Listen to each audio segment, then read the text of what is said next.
Live షోకి తిరిగి స్వాగతం. కాంగ్రెస్ పార్టీని రాజకీయ అసహనంతో వ్యవహరిస్తోందని కేంద్ర మంత్రి వెంకయ్యనాయుడు గారి వ్యాఖ్యలను సమర్థిస్తారా అంటే 78% మంది అవునని 22% మంది కాదంటున్నారు. ఇక ఒక ప్రధానమైన సమస్య ఇక్కడ మళ్ళీ అక్కడ కూడా కొంతమంది ప్రభుత్వాన్ని నిలదీస్తున్నారు.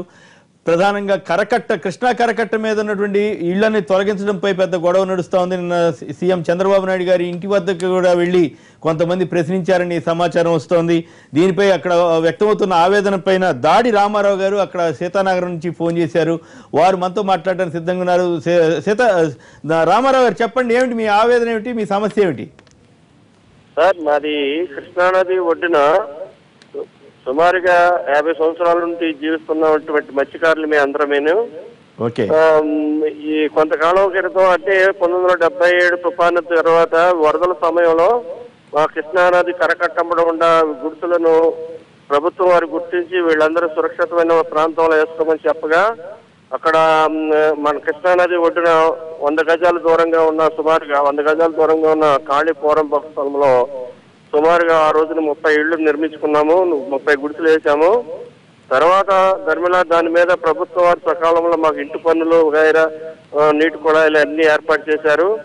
కొంతకాలానికి దాని తర్వాత మేము ఇళ్లు వేసిన 5 సంవత్సరాల తర్వాత రామకృష్ణ సమితి వారు అనే పెనుమత్తి బాపురాజు గారు ఇది ప్రభుత్వం వారు మాకు స్కూల్ నడుపుకునే నిమిత్తం మాకు కేటాయించారని మాకు కోర్టు నుంచి ఉత్తర్వులు తెచ్చి ఇచ్చారు. దాని మీద మేము స్టే అప్పీల్ చేసి ఉన్నాము. తర్వాత కొంతకాలానికి మాకు అనుకూలంగా రావటము మాకు అనుకూలంగా తాజా పరిస్థితి చెప్పండి, ఇప్పుడు సమస్య చెప్పండి. సమస్య ఏంటంటే కోర్టు నుంచి వాళ్ళకి అనుకూలమైన తీర్పు వచ్చింది.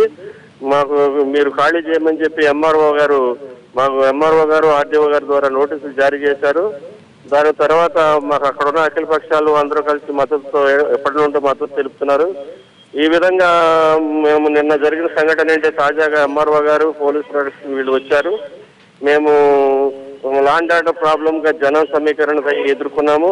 దాని నిమిత్తం ఎంఆర్ఓ గారు చేశారు. మా ముఖ్యమైన కోరిక ఏంటంటే మేము ఎప్పటి నుంచి నదిలో వేటాడి జీవించే వాళ్ళం కాబట్టి మాకు నదికి మాకున్న అనుసంధానం చేపల వృత్తి కాబట్టి బ్యారేజీ కింద ప్రకాశం బ్యారేజీ దిగువన ఉంటున్న పడవల వలలో వరదల సమయంలో మేము దగ్గరుండటం వల్ల వాటిని కాపాడుకుంటున్నాము. వరదల సమయంలో అవి కొట్టుకెళ్ళిపోతాయి కనుక మరి అందువలన మాకు అక్కడనే ఉన్న చోటనే రెగ్యులరేషన్ చేస్తే ఎట్లా అక్కడ కొత్త రాజధాని వస్తా ఉంది, అక్కడ రహదారి ఇవన్నీ ఉంటాయి కదా, మీరు అక్కడే ఉంటారంటే అట్లా మీకు ఇంకో ఆల్టర్నేటివ్ చూసుకుంటే బెటర్ కదా. వారికి ఎటువంటి అడ్డం లేదు సార్. ఓన్లీ రామకృష్ణ సమితి అనే విజయవాడ వాడి సంస్థ అండి. ఆ సంస్థ వారు 6 ఎకరాలు 90 సెంటు భూమి కేటాయించారు. 6 ఎకరాలు రామకృష్ణ మిషన్ కి బదలాయించారు. రైట్, ఇప్పుడు ఇంతకీ మీ ఫైనల్ డిమాండ్ చెప్పండి. ఇప్పుడు నిన్న మీరు ముఖ్యమంత్రి గారిని కలిశారా? ముఖ్యమంత్రి గారు మాకు కలవడానికి అవకాశం ఇవ్వలేదు సార్, మేము కలవలేకపోయాము. ఓకే, తర్వాత మాకు ఉన్న డిమాండ్ ఏం లేదు సార్. మాకు ఉన్న చోటనే మాకు రెగ్యులరేషన్ చేసి నదిలో జీవించేవాళ్ళం కాబట్టి దూరంగా పంపించినట్టు. Right, okay okay right. నిన్న మరి రామకృష్ణారెడ్డి గారు వేరే ఇష్యూ ఏదో పాయింట్ చెప్పాలి. కృష్ణా కరకట్టల మీద 3 రకాల కట్టడాలు ఉన్నాయి. ఒకటి పేదల ఇల్లు, వీటిని తొలగించాలని చెప్పి నోటీసులు ఇచ్చారు. ఇంకోటి ప్రభుత్వమే నాకు గుర్తున్నంత వరకు పోలీస్ కార్యాలయం, పెద్ద కార్యాలయం కృష్ణానది ఒడ్డునే రాష్ట్ర ముఖ్యమంత్రి గారు ఇనాగ్రేట్ చేశారు కరకట్ట పక్కనే. మూడోది ఒక పెద్ద కమర్షియల్ కాంప్లెక్స్. కాదు ఇప్పుడు సమస్య నిన్న మంగళగిరి ఎమ్మెల్యే గారు చెప్తున్నారు, ఇప్పుడు ముఖ్యమంత్రి గారు ఉన్న ఇల్లే అందుకే ముఖ్యమంత్రి గారు ఇల్లే కాదు, కృష్ణా కరకట్ట మీద పెద్ద కమర్షియల్ కాంప్లెక్స్ ఉంది. విష్ణువర్ధన్ రెడ్డి గారు పార్టీకి చెందిన ఒక నాయకుడిని అనుకుంటాను. Subject correction. ఎందుకు గంగరాజు గారి వెంకటేపాలెంలో నదులే కట్టారు కదా, కడితే ఒక బీజేపీ నాయకుడు ఇక్కడ మన ఎన్టీవీలో అన్నాడు ఇది అన్నింటినీ రాజకీయం చేసి రాజకీయ నాయకుడు డిక్లేర్ చేసి వెళ్లే సందర్భంలో కూడా ఆగి ఆలోచించుకొని ముఖ్యమంత్రి నివాసానికి వెళ్ళడం జరిగింది. కరకట్ట పరిధిలోకి వస్తాయా పార్టీ ఆఫీస్ కూడా కరకట్ట పరిధిలోనే పెట్టారు. ఊరుకోండి మా చెబుతారు. ఏం చెప్పారు?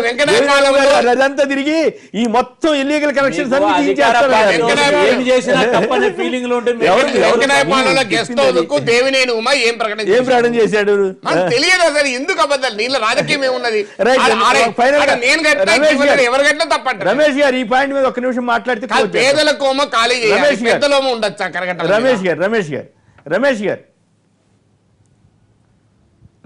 ఒకటే కేసీఆర్ గారు, టోటల్గా ఆంధ్రప్రదేశ్ ముఖ్యమంత్రి నివాసం ఉంటున్న ఆ సముదాయమే, ఆ గృహమే అనఫిషియల్ అంటే ఇరిగేషన్ ల్యాండ్ అని చెప్పేసి డిక్లేర్ చేయటం, కృష్ణానది కరకట్ట ఒడ్డునుంది, అసలు దానికి అనుమతులు లేవు అని చెప్పేసి ప్రభుత్వం వచ్చిన వెంటనే ఇరిగేషన్ మంత్రి దేవినేని ఉమా అన్ని కూడా వీటికి పర్మిషన్స్ లేవు, ఇవన్నీ కూడా తీసేయాలని చెప్పిన పరిస్థితులు మీరు ఒకసారి వెనక్కి తిరిగి చూడండి. దాన్ని తీసుకొచ్చేసేసి ముఖ్యమంత్రి గారే అనధికారికంగా ఉంటా ఉన్నారు పర్మిషన్స్ లేకుండా. అట్లాగే మన బీజేపీ ఎంపీ గారు గంగరాజు గారు ఇవన్నీ కూడా ఇప్పుడు పేదల్ని తొలగించటం కోసం అయితే వాళ్ళు ఇరిగేషన్ ప్రభుత్వం మీరు శాసనసభకు ఉన్నప్పుడు కాంగ్రెస్ పార్టీ అధికారం ఉన్నప్పుడు కట్టుకున్నట్టు కదా, మీరంతా ఏం చేస్తాండ్రి? వాళ్ళు ఏం చేస్తారు, వాళ్ళు కూడా తీసుకుంటున్నారు.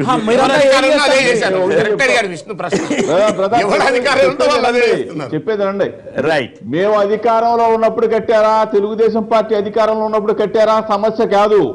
అది ఇరిగేషన్ ల్యాండ్, ఇరిగేషన్ ల్యాండ్ లో అనధికారికంగా కట్టడాలు జరిగినాయి, అక్కడ ఉండకూడదని చెప్పేసి మినిస్టరే అక్కడ ముఖ్యమంత్రి గారు అక్కడ నివాసం ఉంటా ఉన్నాడు. పేద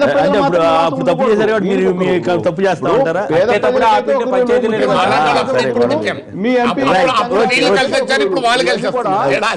ఆలోచన చేసుకోండి. రైట్, ఓకే అండి.